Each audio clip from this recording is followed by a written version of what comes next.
이번 주 월요일에 제가 영화 한 편을 오랜만에 봤습니다. 1987이라는 영화였는데요. 혹시 보신 분 계십니까? 네, 많지는 않으시네요. 네. 이 영화는 서울대 언어학과 학생회장이었던 한 사람이 치안본부에 잡혀가서 폭행과 물고문과 전기고문을 받다가 사망합니다. 그래서 경찰은 이를 은폐하기 위해서 쇼크사라고 주장합니다. 그러나 부검 결과는 발표와 달랐습니다. 이 과정에서 진실을 은폐하려는 경찰과 권력자들은 진실을 가리기 위해서 돈으로 매수하고 언론 탄압을 자행하고 관련자들을 잡아서 온갖 고문을 하면서 협박하고 누명을 씌우면서 옥에 가두는 등 자신이 가지고 있는 권력과 힘을 이용해서 진실을 막기 위해서, 진실이 퍼져나가는 것을 막기 위해서 많이 애쓰고 수고합니다. 그러나 그 과정 가운데 진실을 밝히기 위해서 맞서 싸운 검사, 또 언론 탄압에도 아랑곳하지 않고 아는 노력한 기자들, 그리고 나라를 바로 세우기 위해서 적의감에서 희생을 감수한 수많은 학생들과 시민들의 용기 등으로 인해서 그 감추어질 것 같았던, 누구에게도 드러나지 않을 것 같았던 그 진실이 세상에 알려지게 되었습니다. 진실은, 제가 이 영화를 보면서 진실은 가두려 해도 수많은 노력이 있어도 가둘 수 없구나, 그런 큰 생각을 하게 되었습니다. 영화를 보고 나서 그 진한 감동과 여운이 묵직하게 마음 한켠에 자리 잡아서 쉽게 일어날 수 없었습니다. 오늘의 말씀을 준비하기 위해서 본문 말씀을 묵상하던 중 월요일 날에 보았던 그 영화의 장면들이 오버랩되어서 떠올랐습니다. 시기와 시대는 달랐지만 상황이 비슷하게 저에게는 다가왔기 때문입니다. 오순절 마가의 다락방에 성령의 임재를 경험하면서 사도들이 복음을 전하고 그로 인해서 교회가 시작되었습니다. 성령의 충만함 가운데 있었던 사도들이 날 때부터 안진뱅이 된 자를 일으켜 세우는 기적이 계기가 되어서 많은 사람들이 그 사도들을 보기 위해서 몰려들었습니다. 그 가운데 진리의 말씀들을 전하자 믿는 사람들의 수가 점점 많아졌습니다. 그러자 당시 기득권 세력이었던 제사장, 성전 맡은 자들, 또 사두개인들은 복음이 백성들에게 더 이상 퍼져나가지 못하도록 하기 위해서 사도들을 잡아두고 위협하고 압박을 시도합니다. 그러나 성령의 임재를 체험하고 복음의 진리를 깨달은 그들은 어떠한 위협과 압박에서도 결코 가두어둘 수가 없었습니다. 1987 영화를 보면 진실이 계속해서 이렇게 어떤 방면으로도 새어나가자 상황이 자기들이 걷잡을 수 없는 상황으로 치닫게 되면서 여태까지 자기들이 이루어 놓았던 성과, 자리, 그것들을 더 지키기 위해서 모든 힘을 쏟아부으면서 영화는 절정으로 향해 달려갑니다. 지금의 마치 초대교회 상황이 그랬습니다. 박해에도 불구하고 압박에도 불구하고 그들을 가두었음에도 불구하고 오히려 복음을 받아들이는 사람들은 점점 많아지니까 그들을 향한 압박의 수위를 높여가는 거죠. 여러분, 초등학교의 국어시험에 이런 문제가 나왔습니다. 불행한 일이 거듭 겹침이라고 하는 사자성어는 이런 문제입니다. 불행한 일이 거듭 겹침이라는 뜻의 사자성어, 설, 땡, 가, 땡 하고는 이렇게 두 개의 빈칸이 있었습니다. 답이 뭐죠? 그렇죠. 그런데 한 아이가 그 단어가 생각이 안 났는지 아니면 이 단어를 몰랐는지 어떻게 썼냐 하면 설사가 또 그렇게 썼다는 겁니다. 설사가 계속되는 상황만큼 그 친구에게는 불행한 일이 거듭 겹치는 일이 없었기 때문에 그렇게 썼겠죠. 지금 초대교회의 상황이 꼭 그랬다는 것이요. 감옥에 가두면서 협박했음에도 불구하고 그 모든 자기들의 시도와 노력들이 소용없게 되자 기회를 보던 중에 초대교회 집사로 뽑힌 스데반 집사를 돌로 쳐 죽이게 된 것입니다. 여기서부터 시작된 이 박해가 얼마나 대단했는지 1절의 말씀은 이를 큰 박해다라고 기록하고 있습니다. 여기서 쓴 큰이라고 번역된 헬라어는 메가스라고 하는 단어입니다. 100만 배를 뜻하는 영어 단어 메가가 여기에서 비롯된 거죠. 무슨 말입니까? 그만큼 그 당시에 있었던 박해는 상상을 초월할 만큼 엄청난 박해, 메가톤급의 고난이었다라고 하는 것이요. 3절의 말씀 한번 같이 볼까요? 3절 말씀입니다. 시작. 사울이 교회를 잔멸할세 각 집에 들어가 남녀를 끌어다가 옥에 넘기니라. 교회를 완전히 무너뜨리기 위해서 교회 다니는 사람들을 남자건 여자건 모두 색출하여서 잡아다가 옥에 가두기까지 되었다라고 하는 것이요. 1987 영화를 보면 그런 장면들이 나옵니다. 자신들의 사상을 반대하는 세력들을 조직화하고, 그들을 리스트화하고 그들을 색출해내는 작업들을 한단 말이죠. 이때 초대교회의 상황은 어땠을까요? 예수 잘못 믿다가는 저렇게 처참하게 돌로 쳐 맞아 죽을 수 있겠구나, 저렇게 처참하게 죽을 수 있겠구나, 공포와 두려움이 초대교회 가운데, 성도들 가운데 임했을 것이에요. 그들을 덮었을 것이에요. 여러분들이라고 하면 그 상황 가운데서 믿음을 지킬 수 있으시겠습니까? 실제 미국에서 있었던 일인데, 초등학교에 한 괴한이 나타나서 이제 한 명씩 물어보는 거죠. 머리에 총구를 겨누고, 예수 믿지 않으면 살려주겠다, 예수 믿지 않는다고 부인하면 살려주겠다. 여러분들이 그런 상황 가운데 있을 때 여러분들이 고백하는 믿음으로 찬양하는 그 믿음을 부인하지 않고 고백할 수 있겠냐는 거죠. 쉽지 않을 것입니다. 그 초등학교 교실에 있었던 수많은 사람들이 배반했던 것처럼, 그 순간만을 모면하기 위해서 예수님을 부인했던 것처럼, 그 상황이 되면 믿음을 지키는 것 쉽지 않을 수 있습니다. 그래서 그랬는지 그날에 어떤 일어났는지 아십니까? 1절 말씀 한번 같이 보겠습니다. 1절 말씀입니다. 시작.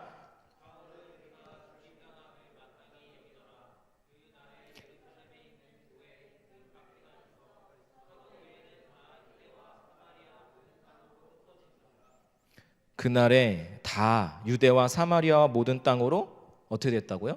흩어졌다. 말씀을 사모하며 모이기에 힘썼던 그 사람들이 이제는 뿔뿔이 흩어졌다라고 하는 것입니다. 마치 예수님께서 십자가에 달리기 직전에 죽음이 두려워서 도망쳤던 제자들과 같이 뿔뿔이 흩어졌다라고 하는 것입니다. 처음 교회가 생긴 이래로 가장 큰 교회의 위기가 그들 앞에 처해 있는 거죠. 여러분, 그때 그들은 무엇을 했는지 아십니까? 2절의 말씀도 한번 같이 볼까요? 2절의 말씀 시작. 경건한 사람들이 스데반을 장사하고 위하여 크게 울더라. 예수를 구주로 주님으로 모신 참된 그리스도인들이 그 상황 가운데서 가장 먼저 한 것은 크게 우는 것이었습니다. 여러분, 사랑하는 사람을 먼저 떠나보내신 적 있으십니까? 사랑하는 가족을 다시 이 세상에서 만날 수 없고, 사랑하는 친구, 더 이상 함께 할 수 없는 슬픔의 시간들을 경험한 적이 있으십니까? 저는 그 일들을 결례 경험해 보았는데 세상에 그보다 더 큰 슬픔은 없습니다.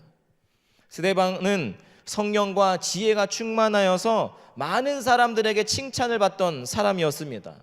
그러나 그 사람이 때가 되어서 이별하게 되었어도 스데반의 섬김과 사랑을 받은 사람들은 눈물이 앞을 가리지 못했을 것입니다. 그런데도 불구하고 그는 돌에 맞아 죽는 현장 가운데 있었던 자들, 그가 어떻게 죽었는지를 보았던 자들, 그 소식을 듣게 된 자들이 어찌 울지 않았겠습니까? 그의 사랑과 섬김을 받았던 자들이. 그들의 슬픔이 얼마나 컸는지 2절은 크게 울었다라고 기록하고 있습니다. 이 부분을 원어는 가슴을 침이라고 하는 코페튼이라고 하는 단어를 쓰고 있어요. 무슨 말입니까? 그들은 그 스데반이 죽는 그 현장을 통하여서, 그 사건을 통하여서 가슴을 치며 애곡할 만큼 큰 슬픔 가운데 있었다라고 하는 것이요. 의미 없는 고난은 없다라고 하는 책을 쓴 탁월한 영성신학자인 마르바 더는 이런 말을 했습니다. 절망 안에 쌓여 우울에 빠지지 않으려면 상실의 비애를 인정하고 충분히 슬퍼해야 한다. 고난과 슬픔을 극복하기 위해서 어떻게 하라는 겁니까? 상실의 비애를 인정하고 스데반의 죽음을 인정하고 그 가운데서 충분히 슬퍼하라는 거죠.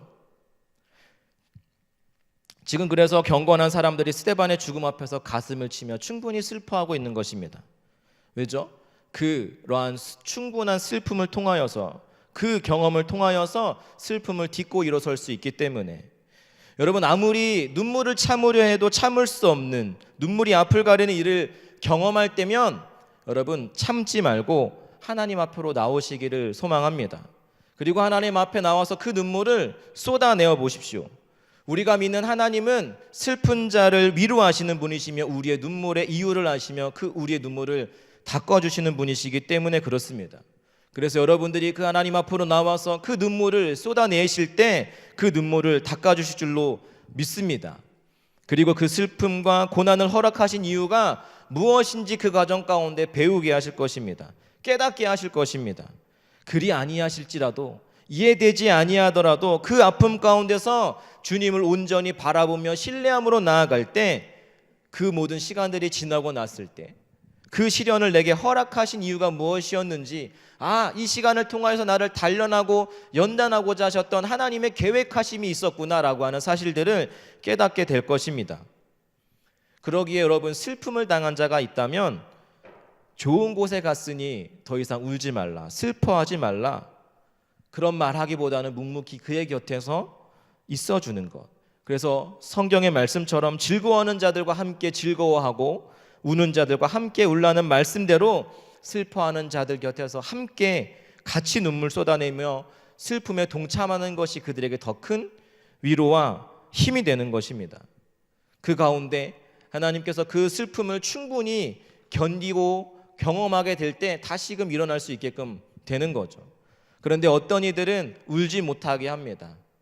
그러나 그것은 더 위험한 것입니다. 그 슬픔이 우울증으로 혹은 아무도 없는 가운데 홀로 있는 순간들에 찾아오면 더 위험하기 때문에 그래요. 장례식을 치르는 가정 가운데는 주변에 많은 사람들이 있습니다. 그러나 아무도 없는 홀로 있는 그 공간 가운데 나 혼자 있을 때 그 슬픔이 찾아온다면 누가 위로하겠습니까? 누가 그의 슬픔의 짐을 나누어 줄 수 있겠습니까? 참지 말고 그 눈물을 하나님 앞에서 쏟아내어야 하는 거죠. 예루살렘 교회로 모였던 수많은 사람들이 흩어졌고 슬픔 가운데 크게 울었습니다. 죽음의 공포가 초대교회에 모였던 사람들에게 덮였습니다. 교회를 파괴하기 위한 전략을 세웠던 자들은 이 상황을 보면서 아마 흐뭇해하고 있었을지 모르겠습니다. 그러나 그것은 큰 오산이었습니다.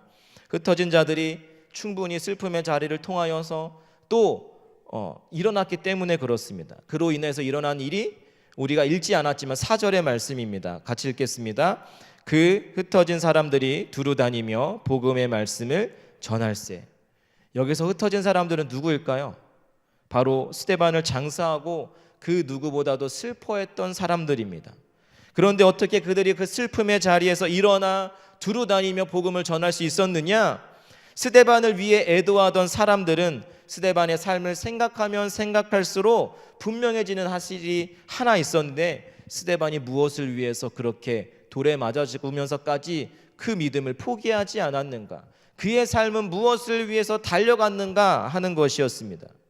이 사실을, 그 죽음을 고통 가운데 슬퍼하고 있는 가운데 성령께서 깨닫게 하시니 엄청난 고난 속에서도 흩어진 사람들이 이제는 오히려 두려워하지 않고, 두려워할 만한 상황 가운데서 두려워하지 않고 슬픔의 자리에서 일어나 복음을 증거하기 시작했고, 예루살렘에만 머물던 복음이 사마리아를 지나 땅끝까지 이르러서 오늘 우리에게까지 복음이 오게 된 것입니다.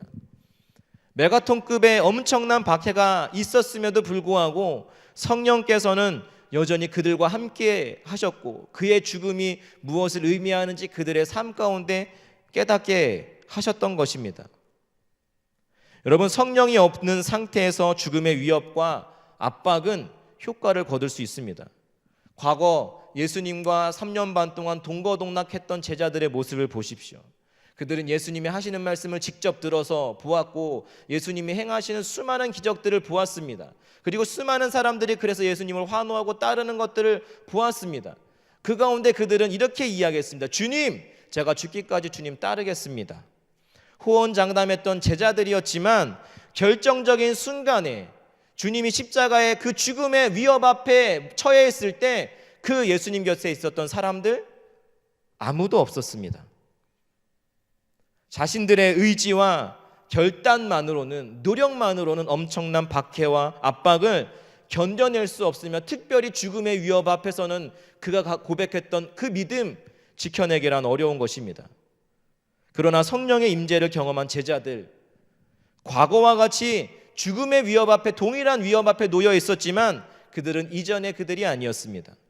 겉으로 드러난 모습은 죽음의 위협으로 인하여서 속절없이 무너져 내려 뿔뿔이 흩어지는 것 같아 보이는 다름없는 모습이었습니다. 그러나 자신의 힘과 결단과 노력만으로 따르던 이전의 그들이 아니었습니다. 사도들뿐만이 아니라 초대교회에서 성령의 임재를 경험하고 성령으로 충만한 경건한 사람들 가운데 성령이 함께 하셨습니다.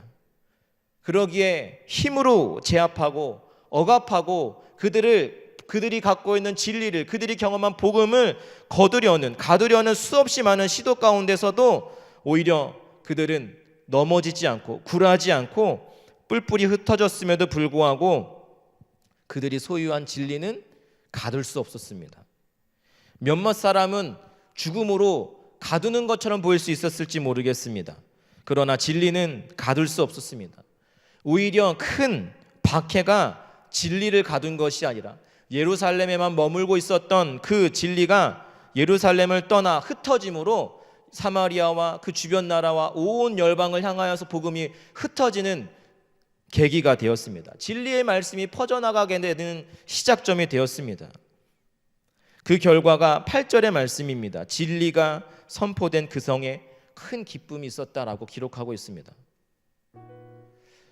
여러분, 성령님께서 우리와 함께 하시는 한 우리에게 찾아오는 고난, 메가톤급의 압박, 박해, 고난, 그것은 결코 인생의 마침표가 아님을 여러분 기억하시기를 소망합니다.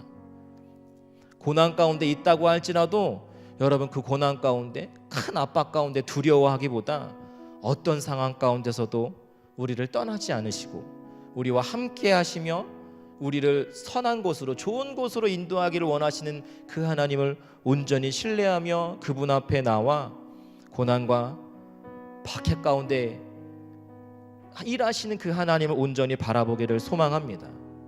그 시간을 통해서 주님께서는 여러분들을 안아주시고 위로를 허락하실 줄로 믿습니다. 엄청난 박해였지만 그것을 주신 이유는 우리들의 생각으로는 헤아릴 수 없는 하나님의 수였습니다. 오히려 그 박해를 통하여서 상상할 수 없는 구원의 계기로 인도하셔서 수많은 사람들을, 더 많은 사람들을 푸른 초장과 실만한 물가로 인도하시기 위한 하나님의 구원 계획이었던 것입니다. 그러기에 우리에게 필요한 것이 무엇이겠습니까? 오늘 믿음을 지키며 하나님 앞에 믿음을 지키겠다고 나오는 우리들에게 필요한 것은 무엇이겠습니까? 여호와를 갈망하며 바라보는 눈, 그 가운데 오순절 마가의 다락방에 임하였던 그 성령, 교회가 처음 시작될 수 있었던 그 이유, 그 성령이 우리 가운데도 충만하기를, 하나님 성령의 임재가 우리 예배 가운데, 우리 성도 한 사람 한 사람 가운데, 사랑하는 청년들 한 사람 한 사람 가운데 임재하기를 구해야 하는 것입니다. 우리가 믿음으로 살고자 결단하고 헌신하고 교회 밖을 나가 세상에 나와갔을 때 또 힘든 이유가 무엇입니까? 삶의 무게들이 나를 무겁게 짓누르고 우리의 삶이 버거운 이유가 무엇이겠습니까? 수고하고 무거운 짐진 자들아 다 내게로 오라, 내가 너희를 쉬게 하리라. 너희가 들고 있는 그 짐을 너희가 들어주겠다라고 이야기하지만 우리는 하나님께 그 모든 것을 맡기고 의지하기보다는 내 힘으로 살아가려고 하는 거죠. 내 힘으로 버티려고 하니까 고난과 박해가 두려운 것이고 힘든 것입니다. 제자들 자기의 힘과 자기의 노력과 자기의 결단으로 죽기까지 예수님 따르려고 했을 때는 실패했습니다. 그러나 그들의 가운데 성령이 함께 하셨을 때 그들이 감당할 수 있도록 함께 하셨던 거죠. 여러분, 한두 번 노력해 봤습니까? 한두 번 결단해 봤습니까? 아무리 굳은 의지를 가지고 나아가도 내 노력만으로 믿음을 지켜나가는 것 어렵습니다. 그래서 하나님께서 우리의 연약함을 아시고 우리의 연약함을 도우시며 깨닫게 하시며 함께 하실 수 있는, 우리를 말할 수 없는 탄식으로 기도하시는 성령님을 우리 가운데 보내주셨습니다. 그런데 문제가 무엇입니까? 그 성령님을 우리가 구하지 않는 거죠. 그 성령님은 어떤 파워, 어떤 권능 정도로만 생각하는 거죠. 그래서 우리가 이 시간 오늘의 말씀을 통하여서 기억해야 할 것은 우리가 더 성령으로 충만한 교회가 되기 위해서, 우리 청년부가, 우리 젊은이들이 더 기본에 충실한 본질 가운데 바로 선 교회로 서기 위해서는 초대교회, 교회가 처음 시작했을 때 임하였던 그 성령이 우리 가운데 임재해야 된다는 것입니다. 그래서 우리가 구해야 될 것은, 하나님 우리에게 성령을 부어 주시옵소서. 우리가 속한 가정과 교회와 공동체 가운데 하나님 성령을 부어 주시옵소서. 성령의 충만함을 허락하여 주시옵소서. 내 노력과 내 힘만으로는 어렵사오니 주님 그 성령을 내게 부어 주시옵소서. 그 기도가 우리에게 필요한 줄로 믿습니다. 나의 구원과 나의 요새시며 산성 되시는 그 주님을 바라며 그분이 우리의 성령으로 함께 임하실 때 어떠한 상황도 우리를 흔들지 못하도록 요동치 않게 하여 주실 줄로 믿습니다. 그런 믿음의 사람들로 우리를 세워줄 줄로 믿습니다. 우리 그것들을 소망하며 함께 같이 기도할까요? 성령님 우리와 함께하여 주시옵소서. 주님이 나의 산성이시고 요새시고 구원이시고 소망이 되어 주시어서 더 이상 이제는 흔들리지 않는, 작은 압박과 큰 어려움들이 찾아온다 할지라도 쉬 흔들리지 않는 믿음의 사람들 되게 인도하여 주시옵소서. 함께 같이 기도하며 나아갑니다. 기도하겠습니다.